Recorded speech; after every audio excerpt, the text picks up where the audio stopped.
I love to sew, yet if a project takes too long to create, I'll be the first to pass and look for an easier yet equally fulfilling sewing venture.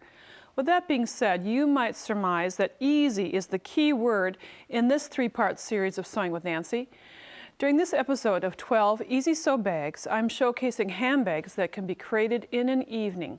Each bag has personality while featuring a unique sewing technique. The Glam Bag is our first feature. Scraps of silk, small lengths of ribbon, and buttons combine to give the bag an enchanting appearance. 12 Easy Sew Bags, that's what's coming up next on Sewing with Nancy. Sewing with Nancy, TV's longest airing sewing and quilting program with Nancy Zieman, is made possible by Baby Lock, a complete line of sewing, quilting, and embroidery machines and sergers. Baby Lock, for the love of sewing. Madeira, specializing in embroidery, quilting, and special effect threads, because creativity is never black and white. Koala Sewing Cabinets, hand-built in the USA by American craftsmen, customized for you.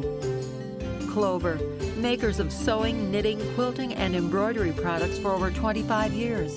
Experience the Clover difference. Amazing designs and Class A needles. As you saw, the Glam Bag has many different features to it, using interesting silk fabrics, buttons, and ribbon. The inspiration to create this bag was finding this ribbon. It has a variety of colors in it. We like the selection. And then we went to our scrap box and found some pieces that coordinated. Now you could use silk, cotton, any type of fabric that you may have, because you're going to be working on a base fabric. If you're with us during this first episode of this three-part series, you know that the foundation, the inside of the bag, is equally as important as what's on the outside. One of the main foundation fabrics that I like to use is a cotton canvas, sometimes called cotton duck canvas. Where it got its name, I don't know, but it's an interesting canvas, inexpensive fabric, not lightweight, and it has some support to it. And we're going to be sewing on this foundation. Now you cut out your favorite bag tote pattern that you may like to use, and you may have noticed that on this canvas I have a line marked. It's a 60-degree angle. So I used a ruler, and I'll align this up for you right now, placed the 60-degree line along the top edge of the fabric, and then just drew the mark all the way down. The fabric was starched, so it was nice and crisp, cut in various widths from, let's say 1.5 to 2.5 inches. And various little pieces of the ribbon were sewn sporadically along the lengths, not in the same positions. Now we cut these lengths of fabric longer than our base fabric, longer than the foundation of the cotton canvas. And we did this so that we have some leverage of placing the accents of the ribbon. Truth be told, when we were working with some of our scraps of fabric, we had to piece the strips. So we did a little piecing, and that's covered that with ribbon, and that's kind of how the ribbon became part of the design. So it's interesting how you, while designing, you can find ways of working around little problems and making them work to your benefit.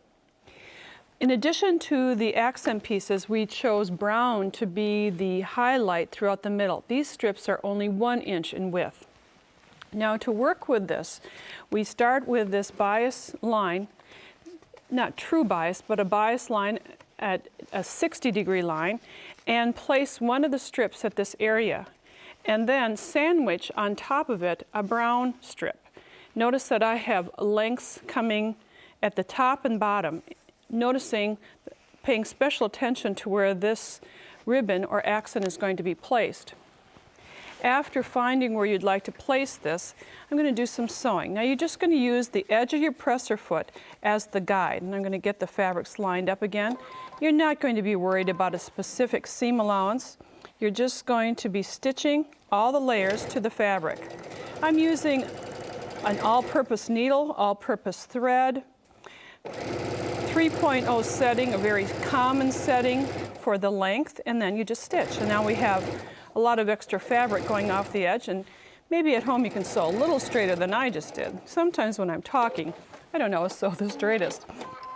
Then after you have done the sewing, then you're going to flip this to the underside, covering the seam allowance, and press. So I'm flipping to the right side. And as I'm pressing this, just press it over.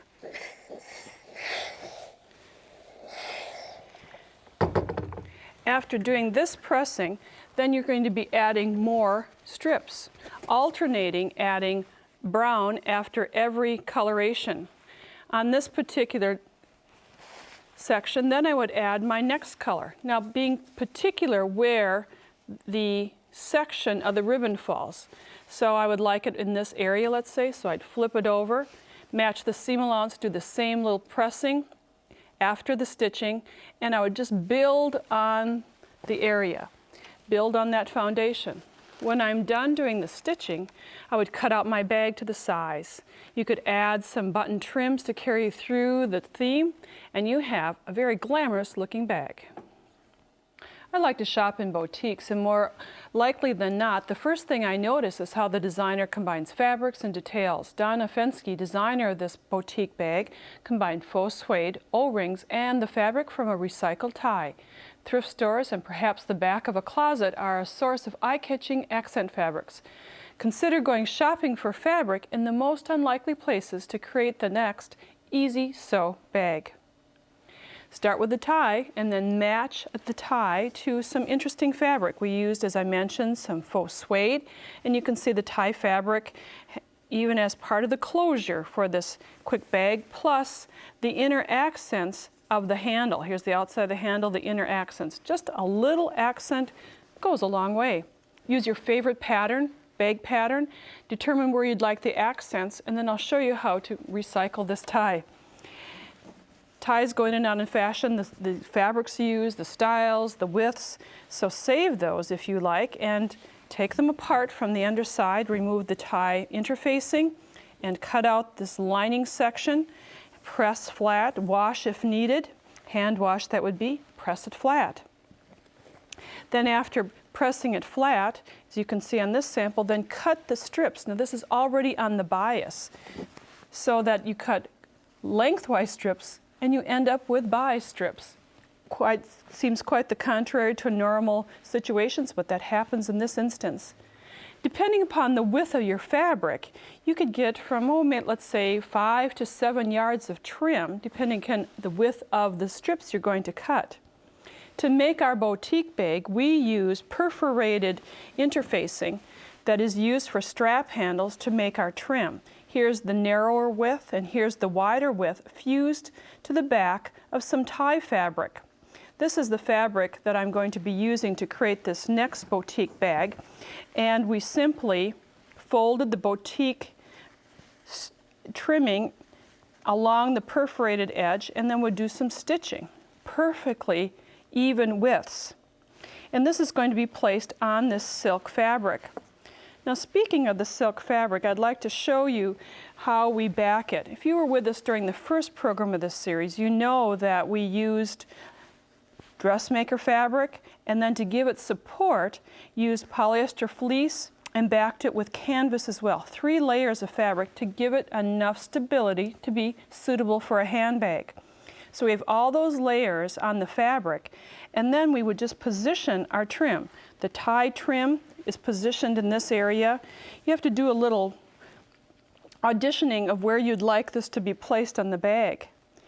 Now, if we take a look back to our finished boutique bag, we had some accents on the inside. We used this very narrow trim of a strap, has about 3/4 of an inch of trim on the strap, and to create this we used the perforated interfacing, fold it in half, and then cut narrow little strips of the extra tie fabric. Since this is very slippery, we made kind of faux bias tape by folding it in half, meeting the wrong sides, meeting the middle of the cut edges to the middle of the strap and stitching down the middle, and then folding it to the side to cover the other cut edge and top stitching. So you have this little tiny accent added on the inside. If you'd like, you can use the portions of the tie as is. And we added a magnetic snap as a closure. So with accents of ties as a closure, the band, and the strap, we have a perfect boutique bag. When carrying a handbag, you might think of the straps as a purely functional part of the accessory. In this easy sew variation, you can see that the straps take on an entirely new position by playing an accent role. In this bag variation that I call well connected, the straps and the O-rings serve both function and style.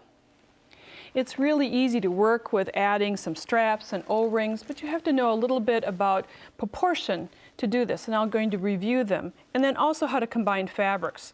I'm working with upholstery fabric, readily available at fabric stores, and then some faux leather or suede accents. When this pattern was designed, this was one of the styles that was created from it, very simple tote pattern style. Obviously not a lot of accents, and the straps were just inserted in the top seam. Well, now we have the straps top stitched on and then a lot of hardware added to give it some different personality.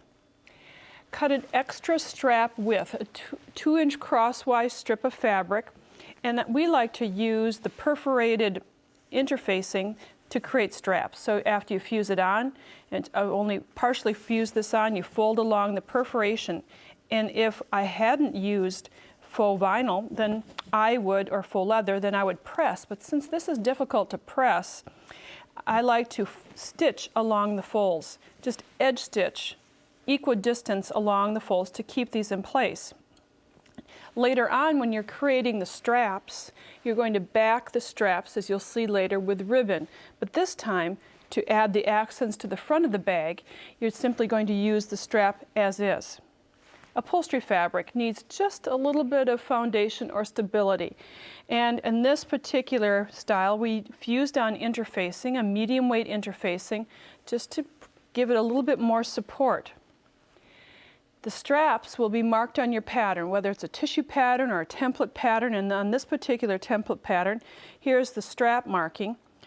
Generally, you just mark it at the very top of the bag. This time, I would like you to transfer the strap marking along all positions for the strap, and I've darkened this quite a bit for you to see, but you would mark it down the front of the bag, and you do it on all 4 areas.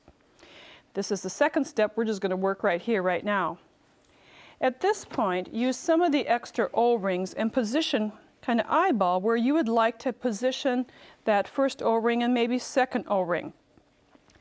It's totally up to you. I recommend not going exactly in half, but positioning it maybe 1/3 of the way up or 1/3 of the way down. Since this bag has been partially sewn, to figure out where, so you can see where the base of the bag will be, it's easier just to hold it in its finished position and then do some positioning, just eyeballing where you'd like these straps to come. Folding under seam allowances. Our guest in the past, Lorraine Torrance, has said make visual decisions visually, so just place it where you'd like it to be. There's nothing very scientific about this next part. You're just going to cut strapping a little bit longer than you need. So cut the strapping longer than needed and wrap the strapping around the end of the O-ring and turn up a hem, 1/4 of an inch, 1/2 of an inch, whatever you'd like, and baste it onto your bag with double-sided basting tape. It's kind of hard to pin, so just use those markings and position. Now you would not have to mark markings this dark. I have it darker so that you can see, and you can see how it's aligned. Here's a close-up of top stitching the strap to the bag. Notice that I have the needle in the right position, all the way to the right, so it's easier to get close to stitching the O-ring, next to the O-ring and positioning it. I have the next connector to make, and I have already determined the length of this, so I will simply just cut a little section here, put the next O-ring on, and you'd use some extra basting tape. A lot of this is just positioning, taping it down with double-sided tape. It would be difficult to pin this, so that's why I like to use that tape. You can simply sew through it, and then again top stitch using a short to medium stitch length, and you can see how quickly that can be accomplished. Our finished bag also has some accents on the tab. And this again is a visual decision that you'll have to make, determining where you'd like to sew the extra O-rings. When designing the first bag, I simply made the tab, and before it was sewn to the bag, I positioned it. Let me see, get the snap into place. And then I sewed 2 O-rings to the end of one strap. And then I determined where I'd like to place them, where I'd like it to end or fall. And after I determined this, I'd fold this under and then top stitch into place just a little bit beyond the seam allowance. To finish this bag, the last step to do is to create the actual straps. To cover up those raw edges, simply cover it with ribbon. 3/4 of an inch, 5/8 of an inch, or 1 inch wide ribbon, and you have a very well-connected bag.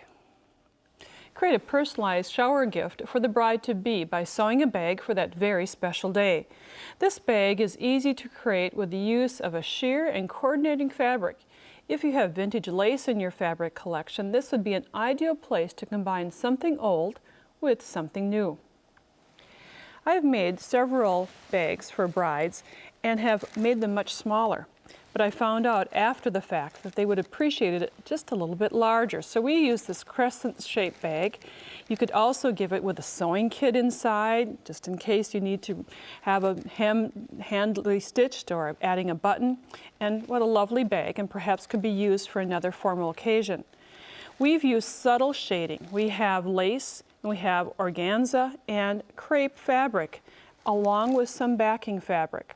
Throughout this series, we've made, now this is the 8th bag out of the 12 bags, and we've made sure that each of the fabrics had foundation or based with foundation. It is so important to have lots of layers. With the layers that we have in this particular bag, and we've used high contrast for the samples, we have a sheer like organza or organdy, followed by a crepe fabric, and then we have some fleece. Some polyester fleece. So those 3 layers are treated as one. You could baste around the edges after you pin them so that they are easy to handle. Now the lace. You can spend a lot of money on lace. You can use inexpensive lace. Regardless of the quality, all laces are created in the same type of manner, and you just cut basic motifs or appliques. It isn't going to harm your lace by just cutting around the mesh or the netting. And it's interlocked, the lace is interlocked, and if your fabric is tone on tone like our finished bag, you don't even have to trim close to get away or get rid of all of the netting that goes around. So you just trim around the edges, and this is not going to ravel because of the construction of the various laces. After you have positioned or cut the lace, then you can position it. And I have a couple of ways I like to position it on the bag. Now granted, this is high contrast for you to see. I wouldn't recommend this color combination. You can pin together, or I really like just a plain paper glue stick, just a little dab to position it on the sheer. And you can see how easily that sticks. It will dry clear and you don't have to worry. Sewing through it will not gum up your needle. It's just a great pinning tool. You're going to applique this around, basically zigzag it around with a big zigzag, not a very tight one. Because the lace does not ravel, you don't have to worry about having such a tight stitch. I have my machine set for a zigzag stitch, setting it with a number 2 length and a number 2.5 width. And you can just test it to see how you would like to sew this. Stop with the needle in the down position and just generally go around the edges. I'm going to stop with the needle in the far right position. This is not difficult, and it looks a little bit more difficult than it is just because you're working with beautiful fabrics. And just continue to zigzag around all this area. One more, and you can see this is a fast sewing technique, just zigzag around the edges. I'm going to show you the finished bag and some of the other areas where we've added lace. That simple zigzag stitch is just all around the edges of these 2 motifs. We also added the lace as part of the tab closure, and even a silhouette of the lace. And then a little touch of the lace on the inside strap. subtle but elegant for that very special day.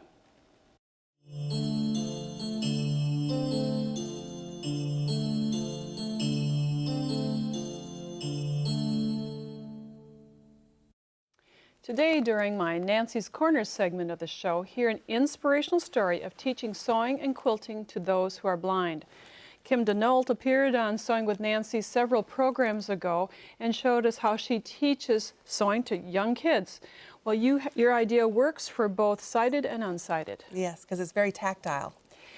If you were with us during the first show, you saw us a couple weeks ago, you saw us work with this pillow, and it was designed from children's artwork. Yes, and so you could take a simple drawing, or this was a construction paper penguin, and you just trace the design onto a tracing paper, and you use a dark line so it's easy to follow, and you layer your layers of fabric. So you layer the orange, black, and white on top of each other, put the drawing on top, and then staple through the paper and all 3 layers of fabric. Stapling, yes, that's a great idea for kids. Yeah, that way they don't get poked with a pin. And then you had them stitch, and it can be a little inaccurate around all of the markings. Yeah, you can be off your line quite a bit, and it can be crooked, and it's not going to matter. And then you showed us how to trim away 1 layer or 2 layers, depending upon what you wanted to show. Yeah, that's why it doesn't matter if your line is crooked, because you use gummy worms to measure with, and you put the worm along the edge, and you leave enough fabric there for that worm to crawl along the edge and cut away everything else. Then after washing and drying, then you get a raggedy It puffs up textile. like this. Oh, I'm sorry. That's fine. It puffs up like this, and so you can feel a division between the colors really easily. And yeah, it's a fun way to do sewing. So with that in mind, when your neighbor came to you and to ask if you could help teach an unsighted person how to do this, you did a little research. Yeah, because she was a home ec teacher, and she was teaching 8th graders. And one of the students was blind, and I thought, well, I don't know how we're going to teach them, but we'll figure out a way. And so when I was doing some research, I found this textured color paper. And so each color has a texture with it. And there's a Braille guide that comes with it. And orange has little squares, and yellow, feels like dots, and brown is really rough. And so you can start to design with color by touch. And you mentioned that your student was elated when he could touch green. I mean, to put in a feel with the color association. Yeah, because trying to explain him color through sight is impossible. Right. And so color by touch, I mean, he was just, so excited, and he wanted to get started right away. So you designed this floral pattern, and it's a little bit different than just tracing as we used before. Yeah, I took one of my patterns and I interpreted it with this textured paper. And in a coloring book, there's a dark line around the drawing. Well, this white line is like that dark line in a coloring There's book. nothing there. It's just a little space. Yeah, because it gives your fingers a resting point where you come across the purple, and then you can feel the change to another color. So it's like the dark line in a coloring book. I wish you all could feel this, but there's quite a bit of difference between the colors. Yeah. And then you traced it, and you guided him. Yeah, I put it onto a pillow then. So now he could come from the Braille guide to this paper and then come over to the pillow. Instead of the pillow feeling like just one piece of fabric, he could now feel that there was a design for a leaf, and that was one color, and the flower petals were another color. So he could actually feel the design. This is great. And then this wasn't his first project. Well, no, he went on to design something for himself and for his mother and his interpreter and the PE teacher, and he just went crazy designing his own designs. You mentioned to me that one time he put many shapes together, and after it came out of the dryer, it looked like an angel. Yeah, it still gives me goosebumps because, I took it to school just to see what other people thought, and they thought it looked like an angel too. And, he's never seen a picture of an angel. Oh, touching. Kim, you've developed a website so others can work with people who are blind and teach them to sew. Yes, it's called handsonquiltshow.org. And that's a clever name because most quilt shows, people have to wear white gloves, and the people in the white gloves touch the quilts, so your hands don't touch it. But here, you want the people to touch. Right. They have to be able to feel, the textured guide, and then come over and actually feel the design on the fabric. This is an inspiring process. Not only are you teaching young kids to sew and quilt, but people who would normally not be able to sew or quilt and appreciate color. Good job. Yeah, thank you. And thank you for joining us on Sewing with Nancy. We hope to see you back another time. Bye for now. Nancy has written a fully illustrated book entitled 12 Easy Sew Bags, which includes all the information from this 3-part series. It's $14.99 plus shipping and handling. To order the book, call 800-336-8373 or visit our website at sewingwithnancy.com/2301. Order item number BK2301, 12 Easy Sew Bags, credit card orders only. To pay by check or money order, call for details. Visit Nancy's website at sewingwithnancy.com for more information on this program. Sewing with Nancy, TV's longest-airing sewing and quilting program with Nancy Zieman, is made possible by Baby Lock, Madeira Threads, Koala Cabinets, Clover, Amazing Designs, and Classe Needles. Closed captioning funding provided by Rowenta.